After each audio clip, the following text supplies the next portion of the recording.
두 분이 만났어요. 안철수, 금태섭. 금태섭, 안철수. 각각 이야기 들어보시죠. 오랜만에 만났으니까 서로 안부 인사하고 어떻게 지냈느냐 그 이야기들을 나눴습니다. 제 제안에 대해서 그 5가지 항목에 대한 것들도 또 이제 그 취지에 대해서도 이야기를 나눴습니다. 단일화 이제 스케줄을 생각하시는 게 있을 텐데 언제까지 이제 그 단일화가 이루어져야 된다고 생각하시나요? 2월 말에서 3월 초 그 정도 되지 않을까 생각합니다. 금태섭 후보님 같은 경우에 과거에 함께 캠프에서 활동을 하시기도 했는데요.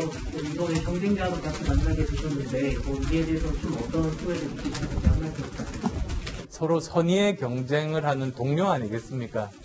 정책 경쟁 그리고 비전 경쟁을 통해서 야권은 다르구나 그런 모습을 국민들께 신뢰를 받는 것이 이번 경선 과정이라고 생각합니다.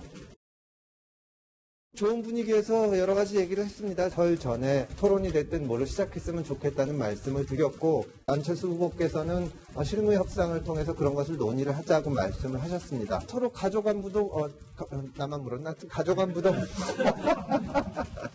어떻게 지내셨는지도 묻고 서로 이제 인간적으로는 굉장히 가까운 사이입니다. 안철수 대표가 이제 새 정치를 들고 처음 나오신 게 2011년이고 저는 2012년 대선 때 그때 저로서는 뭐 정치 경험은 없었지만 혼신의 힘을 다해서 도왔습니다. 저로서도 많은 경험도 쌓고 많이 배우기도 했던 좋은 시간이었습니다. 그로부터 9년이 지났으니까 우리 정치에도 새로운 인물이 필요하다고 생각합니다. 야당 밖에서의 움직임 들으셨다면 야당 안에서는 이 움직임을 어떻게 봤을까요? 들어보시죠. 매우 반갑게 생각을 합니다. 단일화 과정이 종료된 만큼 모두가 한 식구라는 마음으로 상호 비방 등 불미스러운 언행은 멀리하고 차질 없는 단일화 진행을 위해 1대1 토론 등 스케줄을 더 속도감 있게 진행해 줄 것을 공관위원회에서 검토해 주길 바랍니다. 네, 김영주 의원님. 네. 서울시장 선거 직접 진두지휘 해봤고 전략도 짜보신 분이잖아요. 안철수, 금태섭 두 분이 어제 만났고 분위기는 상당히 화기애애하고 국민의힘에서도 굉장히 긍정적으로 본다는 반응이 나왔는데 조금 전에 설 전에 토론이라도 하자라는 제안이 오고 갔던 것 같아요. 아무래도 이 명절 밥상 가족들이 고향 부모님 만날 수는 이번에 잘 없을 것 같긴 합니다만 어쨌든 명절에 또 화두는 올려야 된다. 이런 필요성 때문이겠죠? 네, 그렇습니다. 이제 우선 국민의힘이 3월 4일인가요?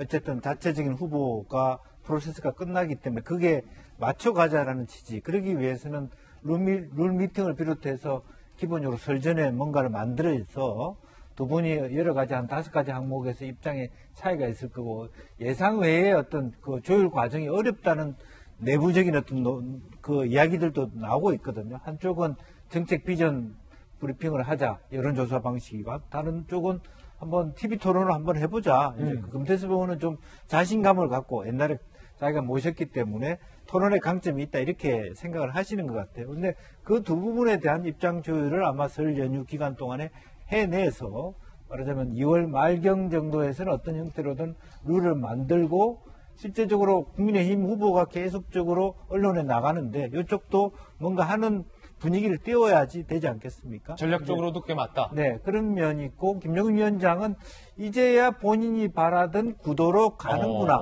이런 생각을 가지는 것 같아요. 그전에는 굉장히 어떤 독특한 화법으로 굉장히 거칠게 안철수 측을 쳤다면 지금 본인이 본인은 3자 구도까지를 원했겠습니다만 어쨌든 형태로 2자 구도라도 원래 본인이 들어오는 것보다는 밖에서 있는 것들의 후보 단일화가 임팩트가 더 크다는 생각대로 가고 있다. 이런 생각을 하고 있지 않느냐. 그런 것이 이렇게 말씀으로 나타나고 있다. 그렇게 보여집니다. 네.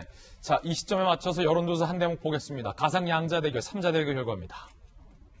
먼저 양자 대결. 박영선, 안철수 33.5 대 39.7. 오차범위 내에서 이런 데이터가 나왔습니다. 박영선 33.5, 안철수 39.7. 가상 양자 대결, 박영선 35.0, 나경원 31.0. 역시 두 후보가 오차범위 내에 접전을 했습니다.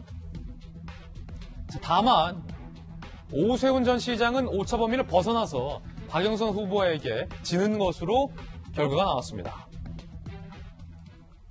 양자대결 봤는데, 자, 국민의힘의 지도 보니까, 네. 일단은 경선 일정이 당 안팎에서 윤곽이 좀 잡히는 것 같아요. 네, 오늘 국민의힘 서울시장, 부산시장의 후보들이 많이 있는데요.